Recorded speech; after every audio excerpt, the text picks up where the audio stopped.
What happens when AI takes your job? Ooh. And that's a good thing. You are listening to the AI Convergence podcast, where AI, business, and mindset converge. Well, I'm getting a robot for the office. What? No way. What kind of robot? This cues your surprise shock. Wow. What? What? We didn't know anything about this. So what kind of robot are you going to get? I'm researching a couple different models. Tesla doesn't seem to be really anywhere near. They say 2026, but like production models or whatnot. So I think I'm going to go Unitree. They have some pretty good. They got the G1 and the R1. But check this out, though.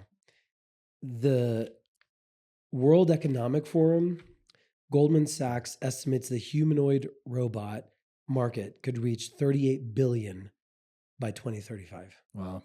Mm-hmm. That's 38 billion. Yeah, that's insane. I believe that. I mean, it's coming. Yeah. The wave is coming. So the G1 and the R1, what are the big differences?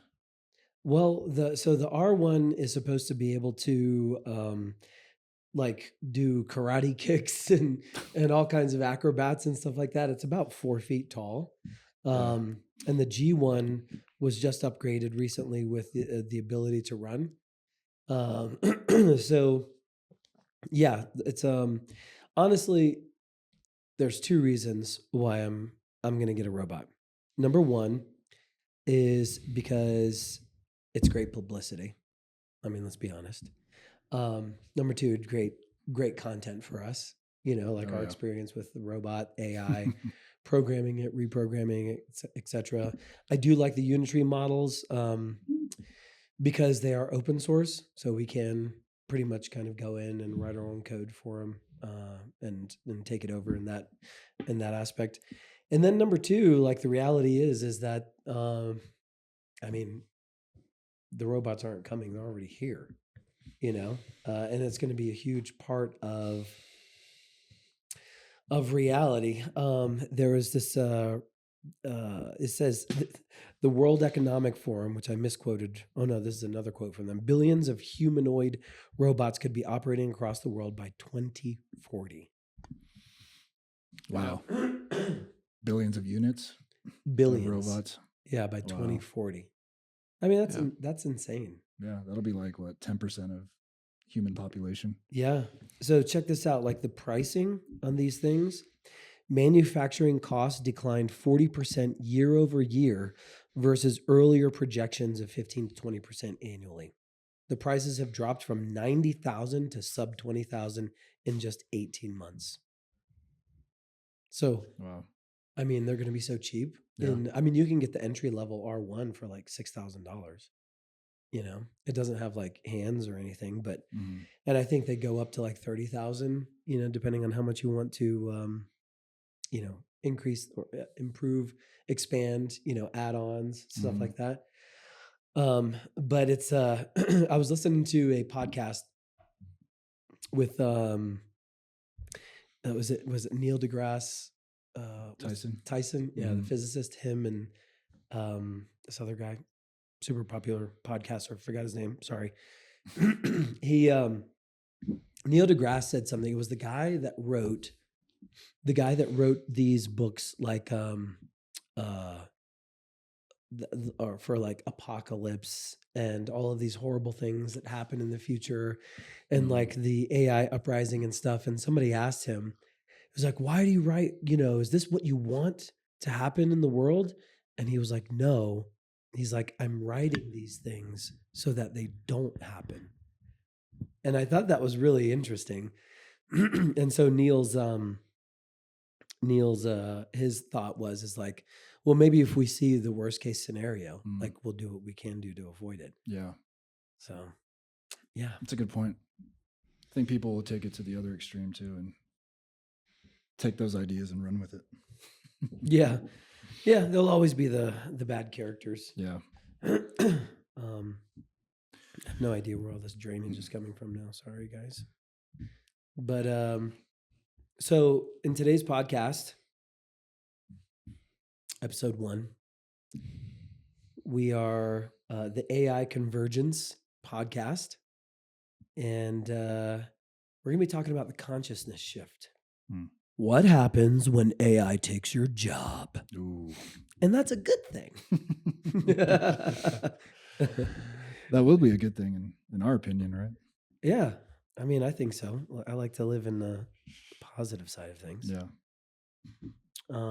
So let's dive into that. First of all, let's introduce ourselves to those who don't know who we are. My name is Matt Aponte, the founder, CEO of Voxe AI, Nutrizen, IsoSync Labs, and Serenapaw. And to my right, I have Trey Mossman, CTO at Voxe AI. And I'm Christian Camberov, head of media and content strategy here at Vox. It took me forever to pronounce your name right. Yeah, me too. I still have trouble with it. Spelling it is one thing. Yeah. I always say Camberov. So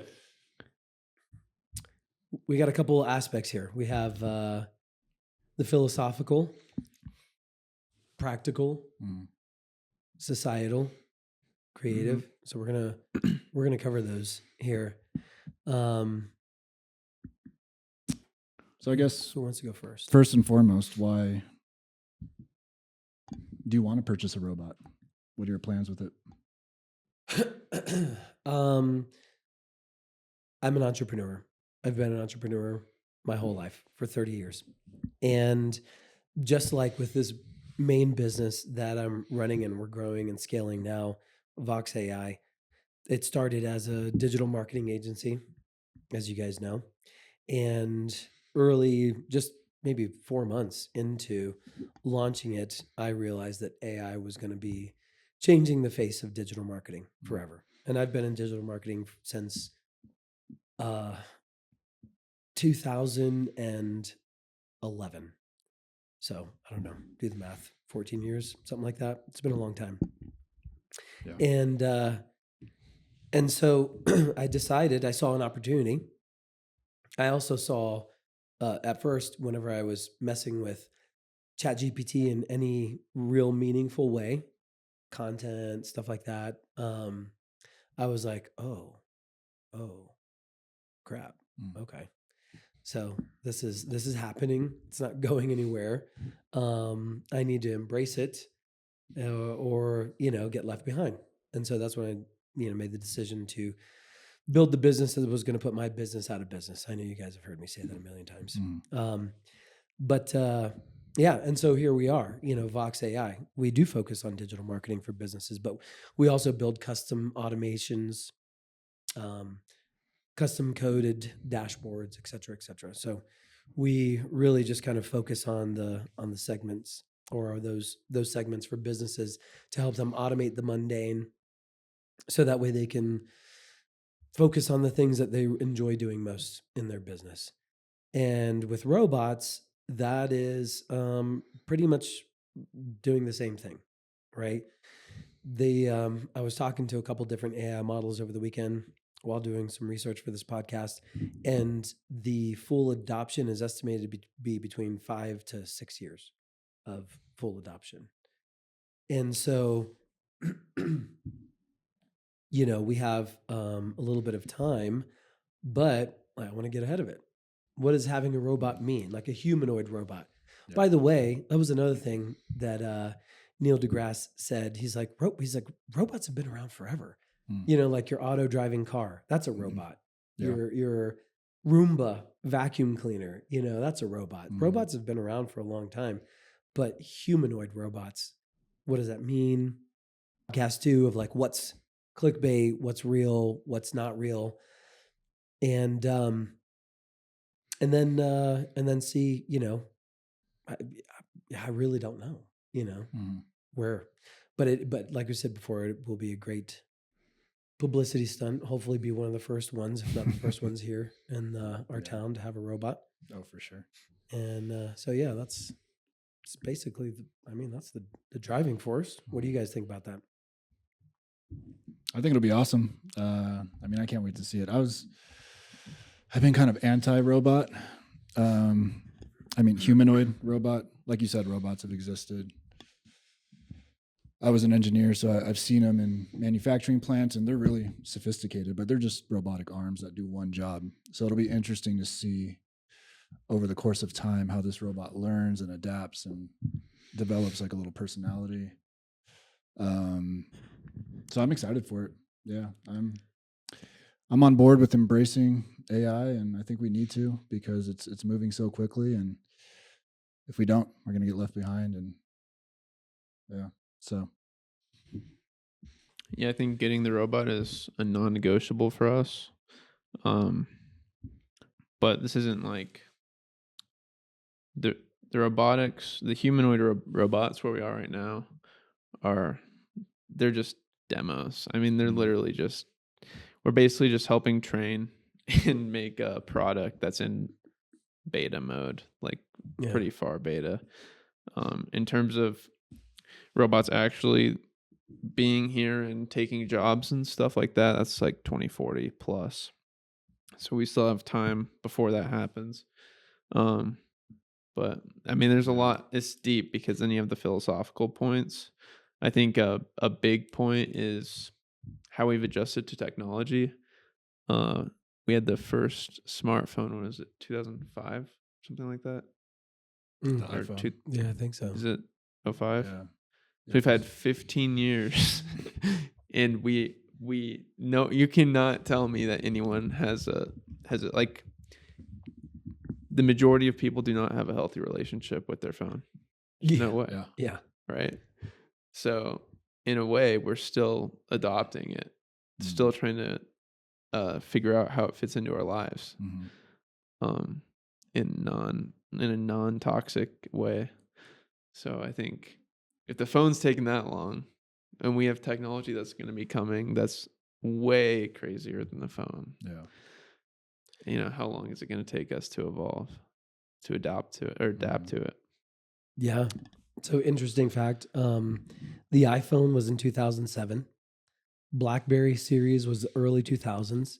The Ericsson R380 in 2000 was actually the first device marketed as a smartphone.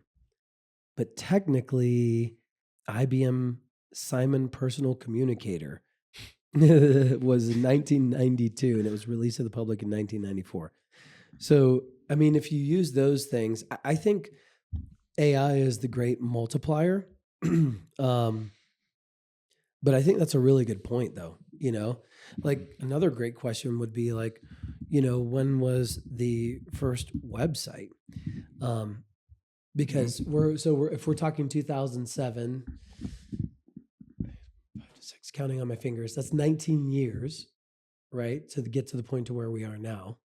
And smartphones is just a part of our life, right? Like and that was another thing I thought was interesting that Neil deGrasse, whatever your opinions of him are, said. He said he thinks that generative AI, it's just going to be like just a part of our life. Like it's not really going to, it'll impact and change humanity, but the generative intelligence is just like having like another one of you, right? Like you're able to reason, learn, and you don't have to really be prompted on anything.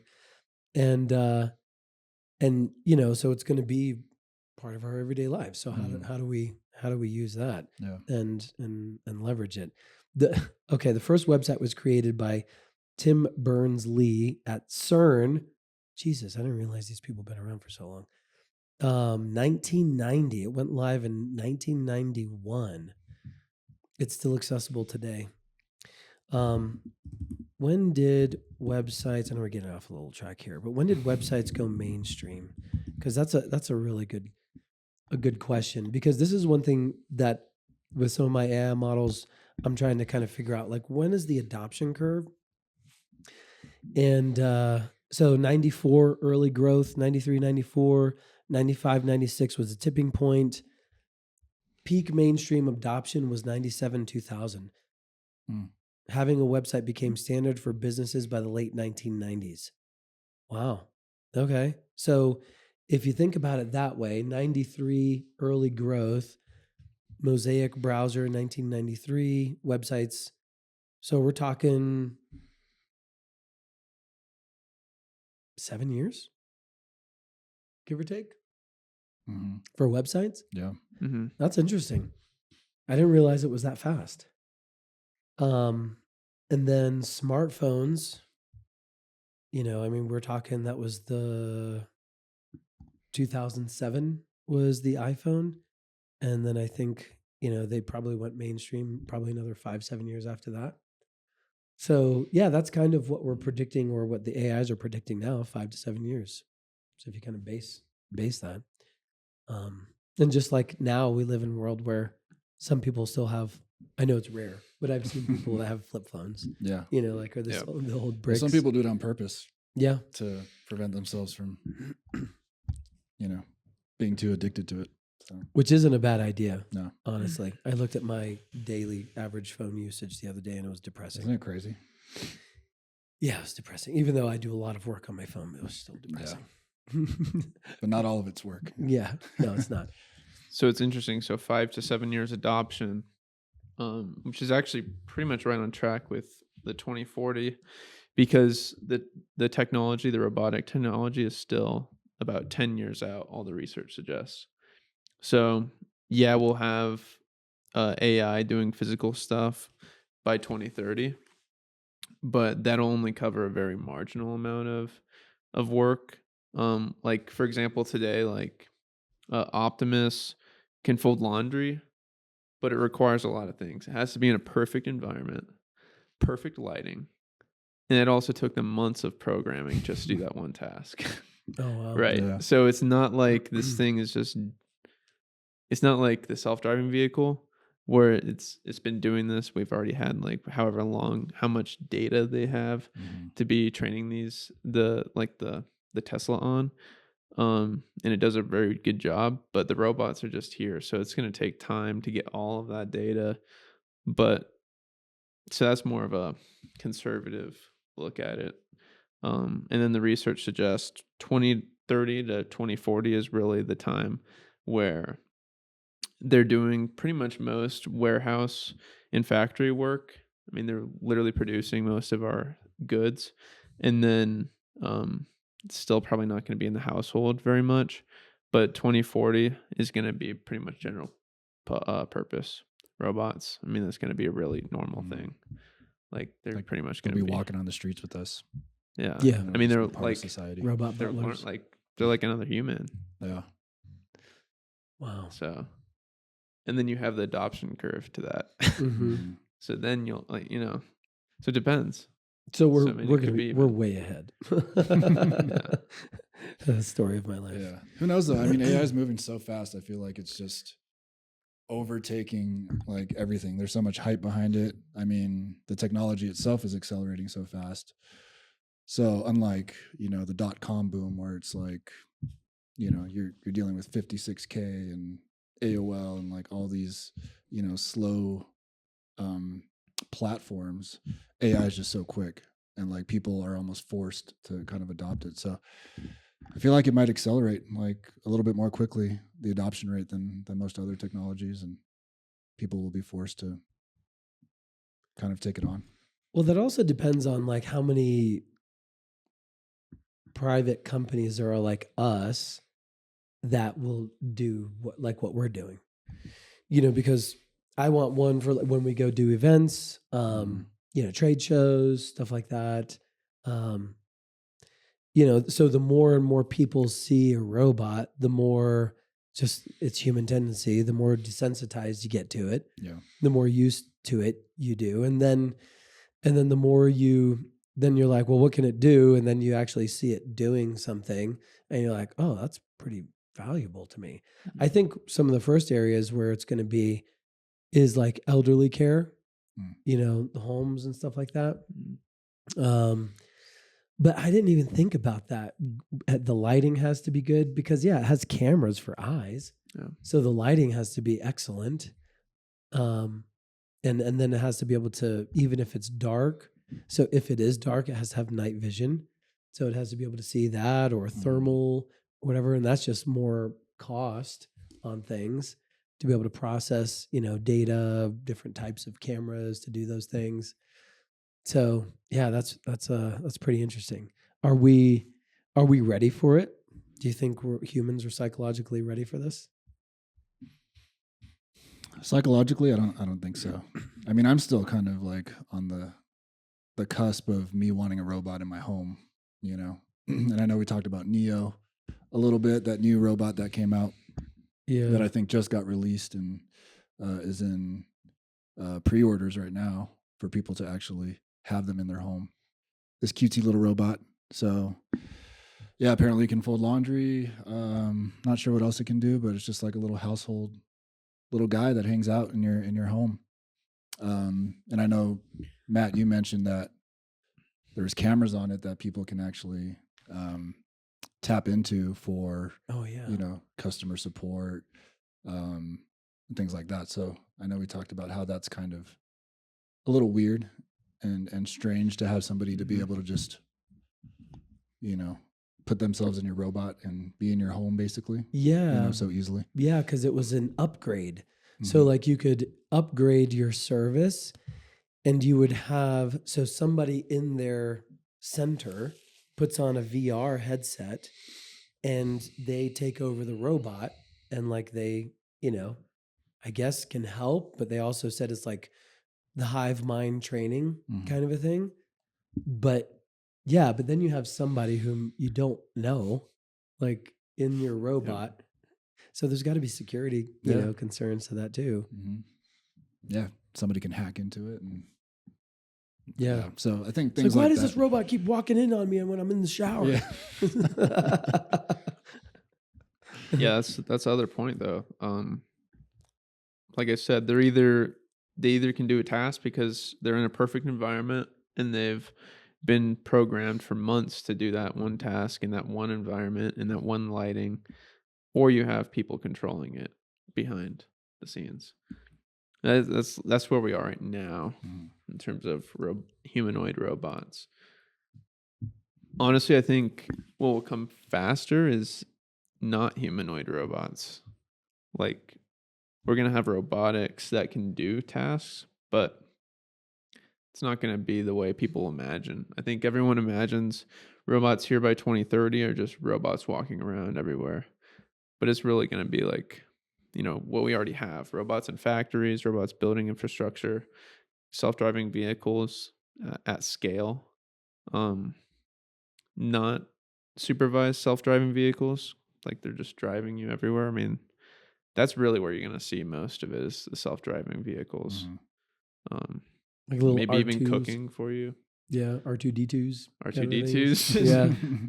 Oh, well, they have the dogs, like the delivery ones. Yep. Yeah. My wife travels a lot, and she showed a video where she had a little what was it, Uber or something like that delivered, and she just took her food out. It came right up to her hotel door, and then drove away. Yeah, they're out in public, just driving around. It's crazy. Yeah. So that's more real. Like that's what you're thinking when you see, robots 2030. Yeah. Manufacturing for sure is going to take advantage of it. Because why wouldn't you? I mean, it's easy to just have one thing doing one task over and over again, as opposed to a human. So manufacturing is definitely going to blow up. It's going to be a lot faster, a lot more efficient. And yeah, the Waymo taxis are cool. I know they're in LA and a bunch of different cities. But can't wait to have them here. Like I hear it's a cool experience. You get in, you can change the music, the temperature, you can just kind of hang out, and it's a lot cheaper than an Uber too. So I'm all for it. Yeah. I mean, when I think about it, I've liked robots. I mean, I've been into robots since I can remember. I remember when I was a little kid, and some of you guys out there will remember it. It was like this little blue. It was like a toy you could get, and it had like little robot, little claws, and you could control it with the knobs, you could just move it around. Mm. And I thought it was so cool. I wanted to build my own. So like I went into my dad's shop and I started like cutting wood and having pulleys and stuff to where I could, move it around. And I had a little bike grips for hands, so I could move it and then I could grab it and then bring it up and stuff. And it was hard. I was using 2x4s that were too heavy, but I for a really long time, I just thought I was like, I want my own robot, So Yeah. when I think about it, I think it's been something that I've always wanted. I thought it's been really cool. I've been fascinated by it. Right now we are in AI is automating things. So there's this really interesting thing that's going on too. It's like a lot of these big companies. So everybody, the whole fear of like AI is going to take your job, right? And then now, we've even said it too. AI, it's not AI that's going to take your job. It's somebody that knows how to use AI is going to take your job. And I think in many instances that is true. But the numbers that are being published about companies that are cutting due to AI, I was reading an article on Friday of how they did a report. It was a Medium article, and they ran reports to find out that these companies that were saying, we slashed X amount of jobs, 5,000 jobs due to AI, whatever. Turns out that they were basically using the AI as the bad person, when in reality, they just wanted to cut back to make a buck. Mm-hmm. And so the truth of it, the truth of the matter is a lot of those people were moving people around. So they were firing and then moving them or rehiring them in a different portion of the business. But what it came down to was, they have their investors in their board. And so when you're like, oh, we have to cut back due to losses or poor, return on investment, that doesn't sound as good as, oh, restructuring for technology and AI future. And that seems more responsible, right? And so these numbers where there's thousands of people that are losing their jobs to AI are actually false. They're like, they're super bloated and based off of incorrect numbers. So we're not even, while we are seeing it, I think we're only seeing that like people who are in our industry, right? So like in our industry, it doesn't behoove us to hire someone on our team unless they know how to use AI, right? Right. In some aspect, especially in the area where we need to start growing and scaling, which is development, right? Yep. Growing and development. But we're such a small percentage, of those types of businesses that are out there. And so I really think when you start looking at everything, what the real numbers are, how far, robotics are from being mainstream, and all the work that we're doing, with I do think call centers are going to have, they're facing a restructuring here, and some are even getting shut down because that we build and install voice AI agents that do an amazing job. And once they're up, they're running, and they're 99% uptime, 99% perfection. And so if you were hiring somebody just to answer the phones, that would, could replace their job, or, at least just have them on standby. They could do other admin tasks. And then if for whatever reason, the AI can't answer, it should roll over to them. That's how I would responsibly implement it into a business. But I think when you see everything from a factual standpoint, I think we're just, a lot of this AI washing and this talk about AI, I think we're all just victims of like fear mongering, to be honest. Yeah. Yeah, it's hard to believe when these numbers come out of, tens of thousands of employees getting cut by, this timeline. I think Amazon just made an announcement or something, or even now, like the present, just businesses adopting AI so quickly that they're really, cutting that many employees. For me, it's hard to believe. I mean, it's moving fast, but not to the point where we can completely rely on solely AI to do things for us. Because, like you said, we're going to need people that are proficient in it. This next generation, like Trey, of people that are growing up in AI are just going to be, insane. But they're still learning and adopting it as well. So, yeah, I definitely think there's a lot of time to embrace it, to learn it, and it just honestly makes your life so much easier, and gets rid of the mundane tasks that you hate doing on a daily basis. Emails. I was a customer service rep at one point. I hated it. I don't know any customer service rep that likes their job. So things like that will. As we talked about before, allow us to focus on the things that we're really passionate about.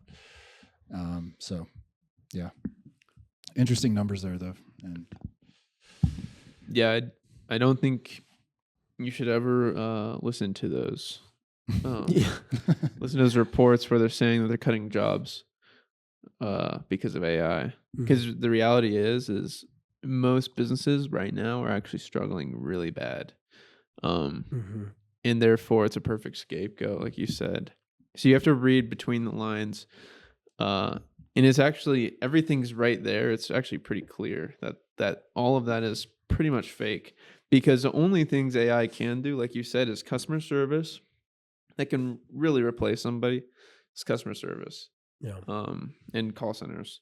Because in reality, the companies that are using AI haven't fired anybody. Look at Anthropic. Claude now writes 90% of Anthropic's code. So Claude's making Claude.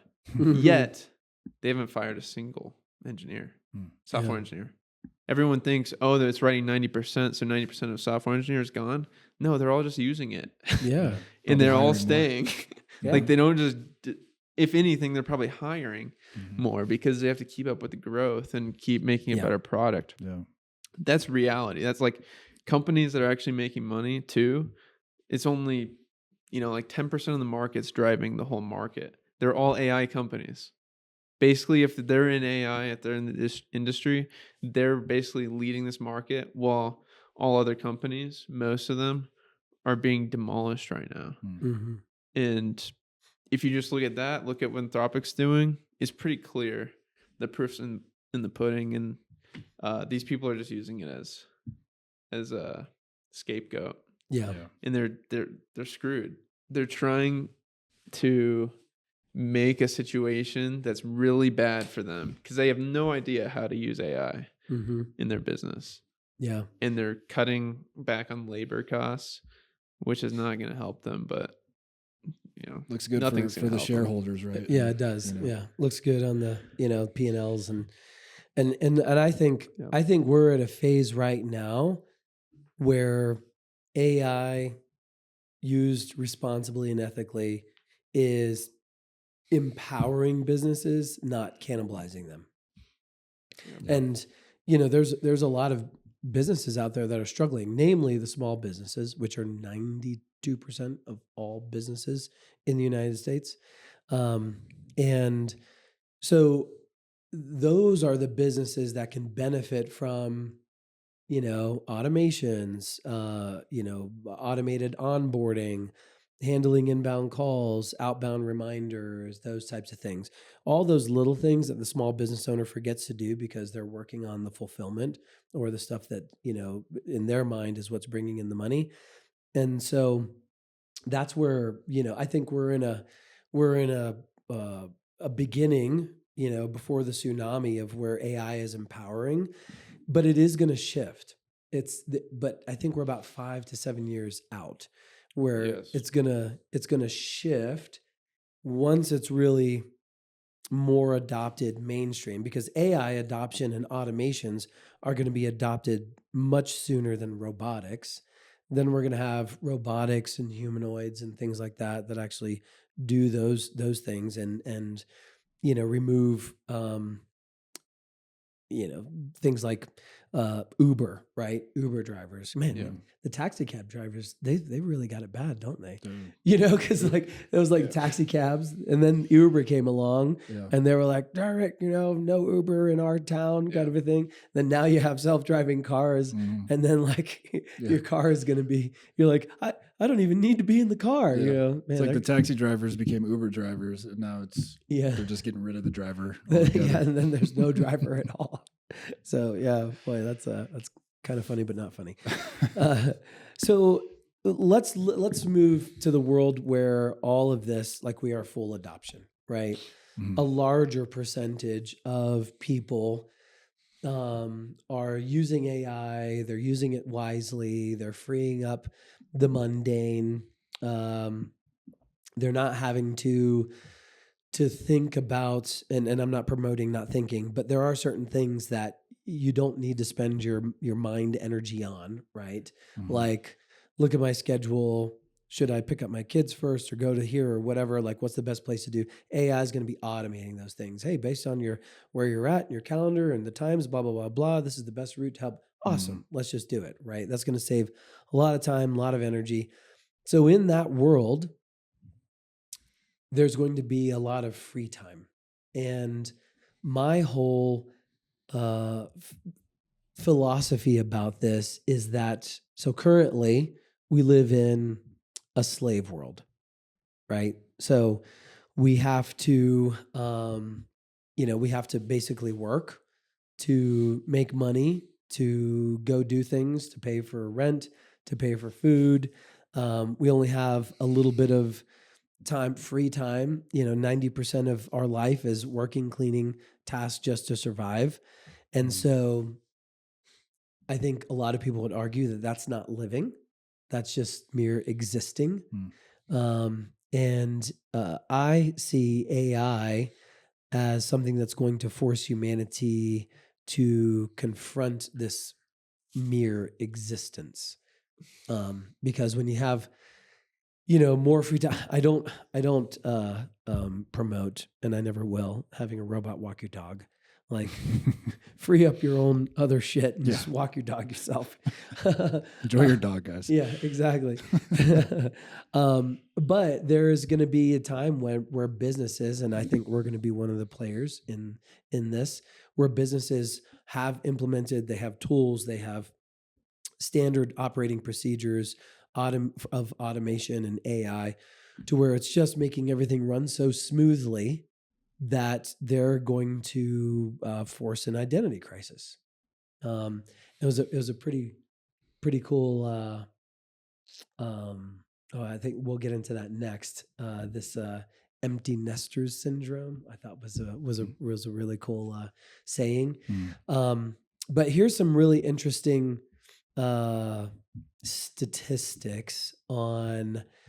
So in October 24, the average working week for all employees on the private non-farm payrolls in the United States was 34.3 hours. Full-time employees in the U.S. reported working an average of 44.1 hours in 2019. That dropped to 42.9.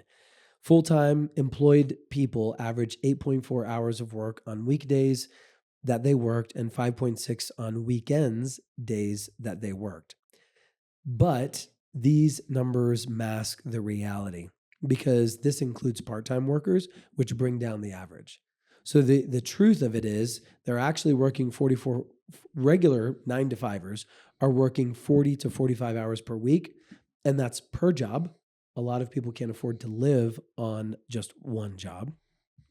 And many people work 50 to 60 hours plus just to survive. Here's the Gallup.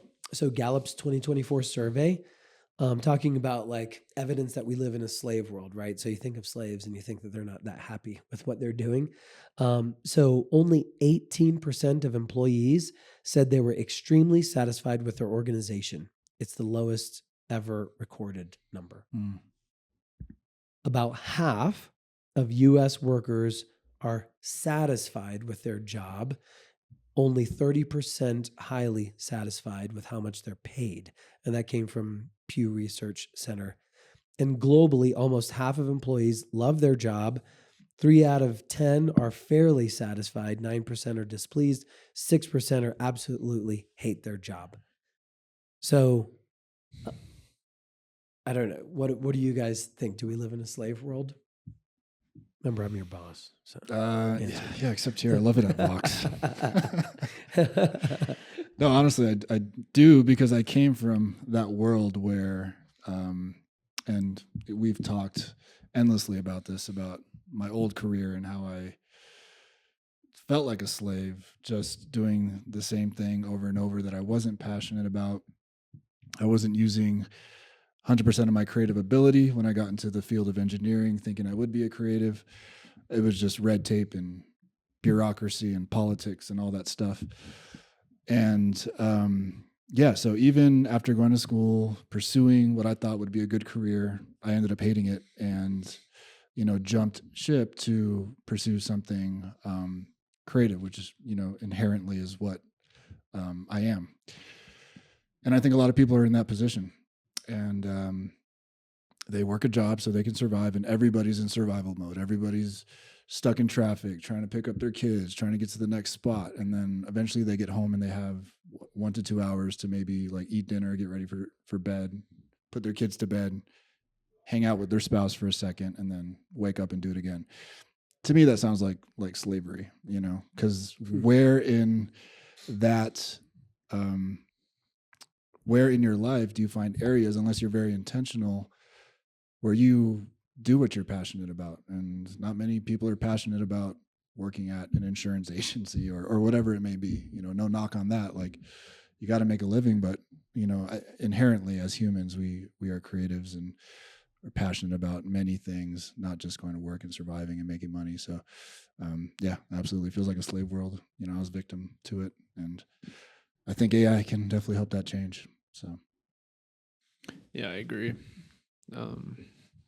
That's the promise, is that we get out of that kind of world. Mm-hmm. Just look at inflation, look at the amount of money look at wage growth and look at inflation, and it pretty much tells you the whole picture. Like, everyone's getting poorer unless you're investing your money or exponentially growing your income somehow. Usually the only way to do that is through entrepreneurship. In America, like, that's just how it is. Or working 60 hours a week. You can increase jobs. your by input. So that's not, and it's sad because it's like pretty much everybody is living that life. And then social media, of course, is telling them that they have to go and spend their money on all these other things. The comparison is so bad that, mental health has to be, it's just awful. Yeah. So, it makes a lot of sense, the 18% number. It makes a lot of sense that's a record low too.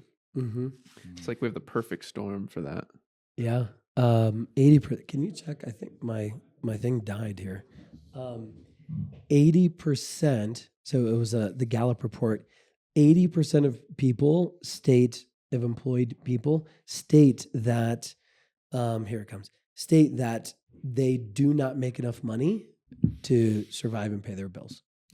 80%. That's insane. I've been there. I think we've all been there. And this is also an interesting thing too, because you talk about entrepreneurs like input, right? More input equals output. This is where AI can change the game if you use it properly, because you can maximize your input like we've done. And you can get, with the same amount of time, 40 hours a week, you can maximize your input and obviously get a much bigger output. Yep. And so, but this whole hustle mentality that we live in is just a trauma response. Like entrepreneurs, I can speak, I have 30 years of deep experience being an entrepreneur, trauma, overcoming that, etc. And one of the reasons why entrepreneurs go and they hustle so hard is, for number one, maybe they did come from the slave world. if we put it that way. And there are a lot of people out there who work in corporate America, by the way, I'll state, my wife being one of them, who absolutely loves her job, right? She absolutely loves it. It took her 10 years to find that job, but she absolutely loves it. So we're not pointing fingers at all you people out there. Some people are designed to be entrepreneurs. Some people aren't. Some people are designed to be business owners. Some people aren't. And some people are designed to be entrepreneurs in other people's businesses. And so, however, with a lot of business owners, and I have not spoken to a business owner in my lifetime where this has been different, is you get out of the corporate world or you start your own business and you work 60, 70, 80, 90 hours a week. You're working all the time. And it's a fear response because you're so afraid of failing. You subscribe to this hustle mentality. And let me be clear, when I say hustle mentality, I'm not saying you shouldn't work, because action begets action and delivers results. But this constant working, and I've been there to the point to where I'm not working and I would get anxiety because I'm not working. Yep. And I'm trying to relax with my wife on vacation or some me time, and I will have little triggers of anxiety like, oh shit, what if something's going to break or fall down or whatever. Yep. Yeah. So it's a trauma response. Like working 60, 70, 80, 90, 100 hours a week is a complete trauma response. You brought up the term mental health earlier. That is poor mental health. So whenever over the next 5 to 7 years, whenever AI automations helps to change that landscape to where we have intelligent systems helping us make intelligent decisions in our business. We have automations doing things, helping us with fulfillment. So not so that it takes less of us, but we're able to do a lot more with who we have. That's going to inherently create a gap of who am I? Because I know me for the longest time as an entrepreneur. I mean, even still, if somebody asks, who are you? I'm like, I'm an entrepreneur, right? Like that's my identity. So, at what point does AI take up so much of your time to where now you start having an identity crisis? Yep. It's like, who am I? What am I doing? And we are way ahead of the curve on this conversation because nobody's talking about this, but it is coming. And so let's go back to the passion gap. Only 20% of workers feel very passionate about their jobs. 33% believe they have reached a dead end in their career, and only 30% strongly agree that they can do what they do best at their work. It's the lowest percentage since Gallup began tracking in 2008. So what does this create? And if that's the case, over the next 5 to 7 years, what are we heading into? I think there's going to be kind of a period of like Renaissance almost, where, people, they have all this free time. And there's probably going to be a era of like turmoil and chaos because people are going to have this free time. And like you said, it's going to be an identity crisis, and people don't know themselves, at that point. So it's going to be a lot of figuring out, a lot of, chaos, angst, frustration, maybe, until things finally kind of die down and AI is doing its thing. And over here, us humans are, creating, painting, making music. I feel like innately that's kind of what we gravitate to, is like we're creators. And, you look at the pyramids, you look at all these creations, these magnificent creations throughout the course of human history. I think it's going to give time and a place for things like that to happen again. So who knows what that'll result in. I think it'll be amazing. I'm optimistic about it. But yeah, I feel like it'll be kind of like a little Renaissance period, So I think we'll live at that point. I think it'll be like we'll be the most primal we've ever been with the most technology ever. Yeah. But I still think the research points to, and if you're going to bet on this, this is 25 years out, 20 years out probably. I think early adopters will get to that point earlier, maybe 15 years. But the time between 15 years from now and right now is what I'm most worried about. Mm-hmm. Because of what you just said, how bad those stats are. Then what happens when, because it's going to be white collar first, so you're going to start losing white collar jobs immediately. So Dario Modi, the CEO of Anthropic, thinks we're going to have 20% unemployment in the next 1 to 5 years, and that's pretty much all going to be entry level white collar. Mm. So, yeah, what does that do? Because they hate their lives, but when they don't have a job now, like, what do we do? Some people are comfortable with going to work, going home, and that's it. Having a simple life, which is fine, And you take that away, what happens then? So how what do you does guys? that period look like? Yeah, I mean, that could be 10 years of a period like that where people are struggling through that. Mm-hmm. Oh yeah, it will be the empty nester syndrome.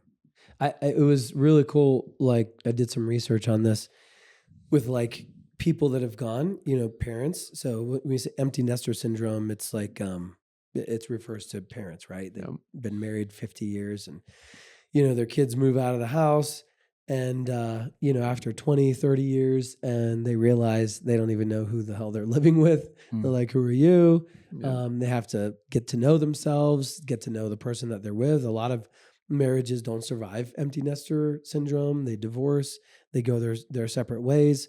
And so here's a couple of things that I think it's really interesting. So it is the complicated tangle of feelings parents experience when their children move out, including grief, loss, fear, difficulty adjusting roles.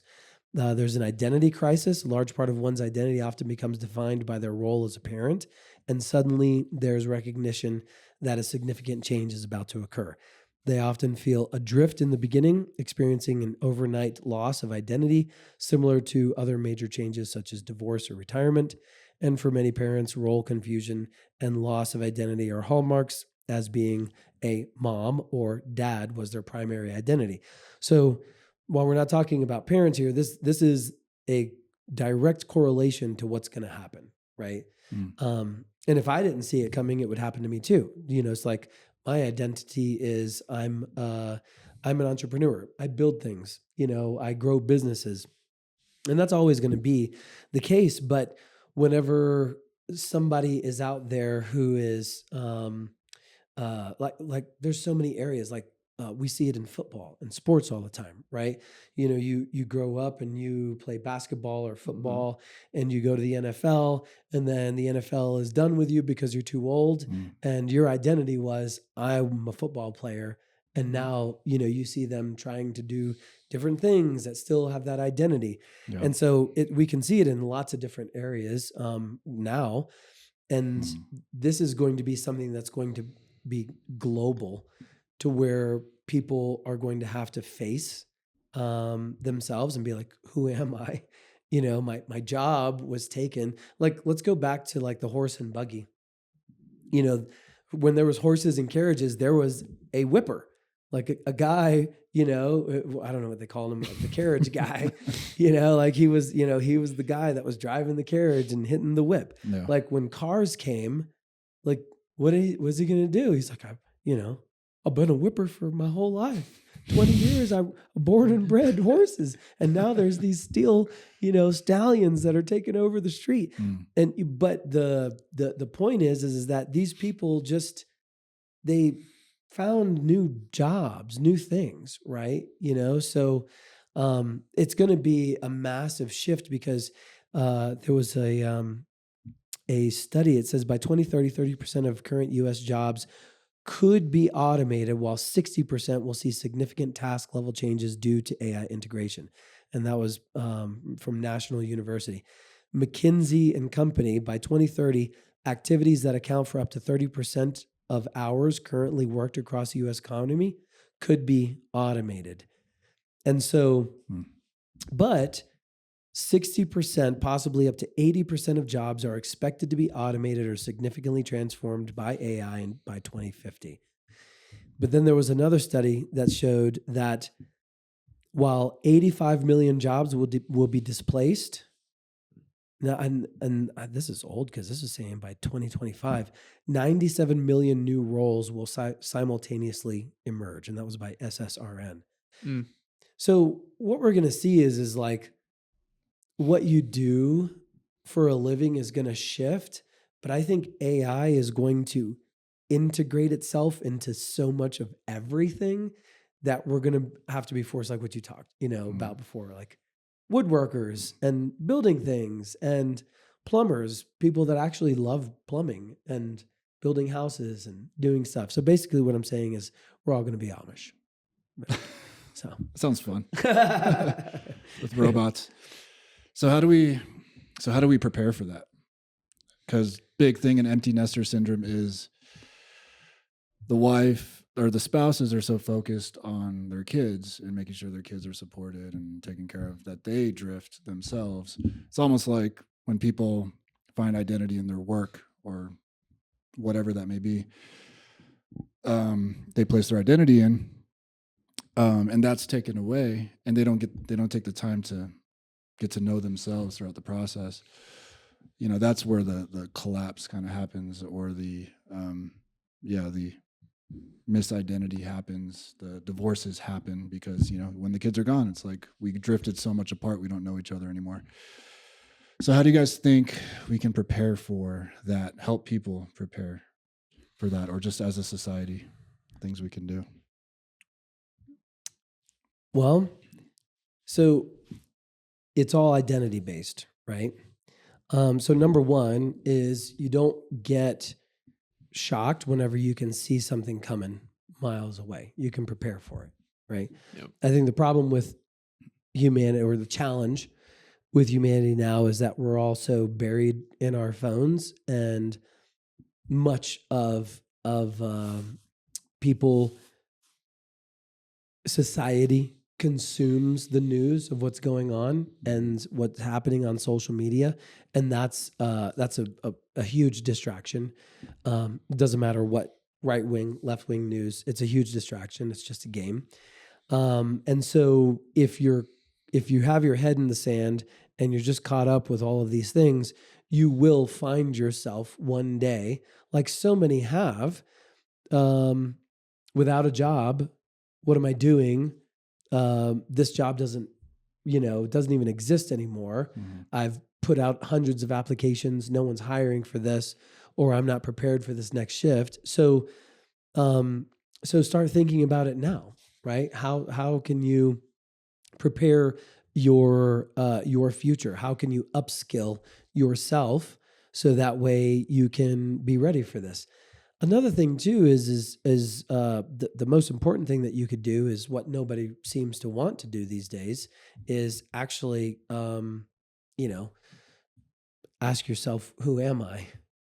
What am I doing? It's a tough question. Yeah. Like, who am I? Like that is a real deep question if you allow yourself to sit with it, and a very revealing question. Who am I? A lot of people would identify as I'm a mom, or I'm a dad, or I'm an engineer, or I'm an entrepreneur, or whatever. But whenever that basis for that identity is taken from you, knowingly or unknowingly, then so is your identity. And I can relate to identity stripping firsthand. Whenever I was raised in a religious cult, and then I left that whenever I was 27 years old. In that whole time, from the time I was born to the age of 27, when people would ask me, like, who are you? Like, that was my identity. Well, I am X, right? And that's how they program you to be. Well, I am an X. And so then for the first time, I found myself, well, I'm not that anymore, but so then who am I? And that was a good 10 years for me of trying to figure that out. And it took a lot of pain and a lot of growth. And so you can start doing that now. You can start asking yourself the hard questions. Am I doing what I really love? Am I passionate about my life and how I impact myself and others here? And those are very deep subconscious, patterns and recognition things and hard questions to ask. And I think most people, even if this podcast goes viral to 20 million people, and everybody listen to it and they love it, maybe 0.5% of people will take it and start using it because that's just how people are. Yep. You don't start making changes until you start feeling that pain. So we will get into this renaissance, if you will, forcefully, and there will be a 10-year, pain hurt locker where people are trying to figure out what they're doing and everything that they used to do is now automated, and they're going to have to figure out, where is my place in society? And I don't even know what that looks like, because I've never lived in a world like that. What is it like when you live in a world where robotics and AI are doing most of everything that you would do? Well, God, I guess I should just go out and run more, exercise. AI can't lift my weights for me. Maybe travel, do more painting, of which I absolutely need to do more of. Learn to play a guitar. So it's to answer your question, there is no easy question. It's to be aware of it and to start preparing in the way that makes sense to you. Yeah, immediately the first thing that you can do is upskill. The research shows that 40% of workers are going to be required to upskill by 2030, or you're basically going to be out. That's 4 years from now. That's so close. Yeah. In the near term, that you need to be focused on that. But for longevity and focusing longer term, it's a fool's errand to try and predict the future and try and predict what it's going to look like and try and see what's going to hit you. Instead, just think of it as like a general, there's a cataclysmic event that's going to happen. And it's not going to just happen overnight. You're going to watch it. It's going to happen over the next, 10, 15, 20 years. But what you can do is prepare your brain to be agile, to be flexible, and just be able to pivot on a swivel and not be stuck in any way or tie your identity to anything right now, and pretty much just live every day as if your job tomorrow can be gone and you need to be able to be really quick and just expect it's coming. What do you think is like one practical skill that people can try and upskill themselves with when it comes to AI? Say they know nothing about AI, and they just want to get into it. They know they have to, but what's like a tangible thing that they can start doing, you think?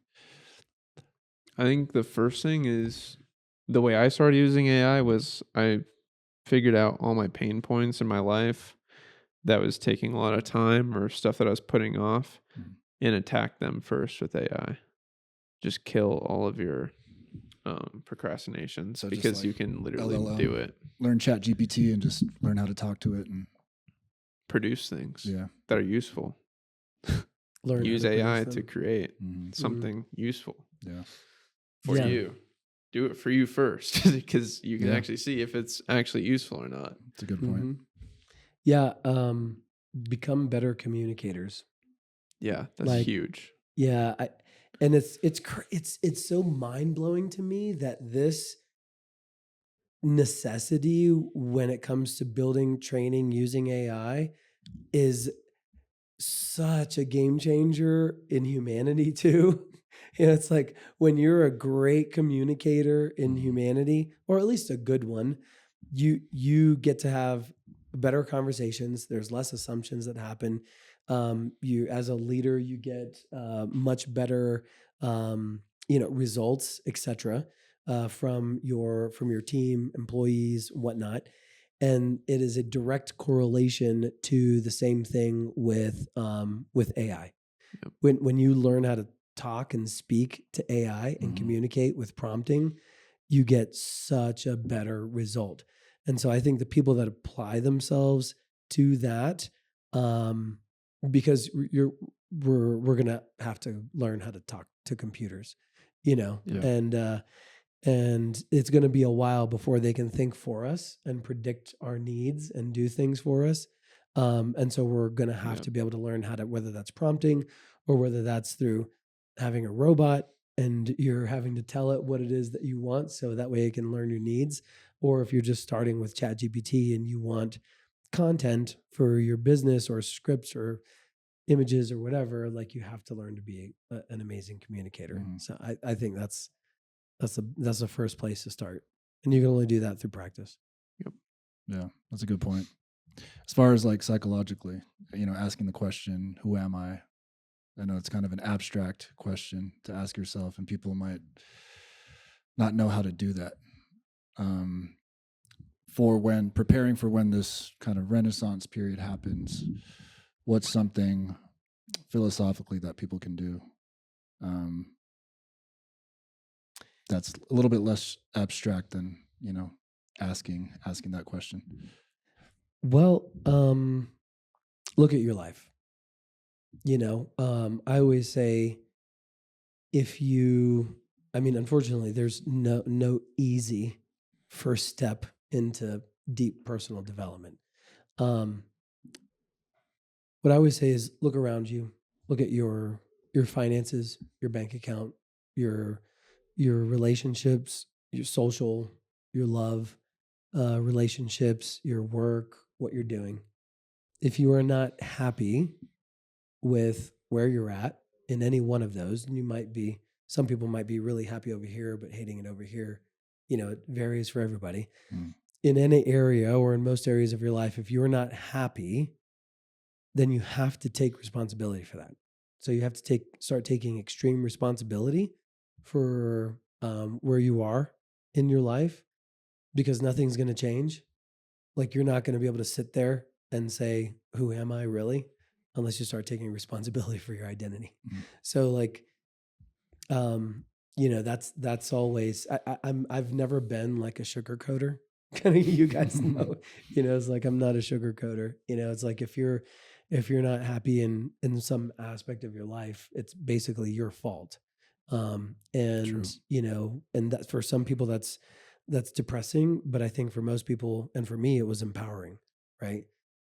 Because I can be the curator of my own experience and my own life. And I believe that, and will believe that till the day I die.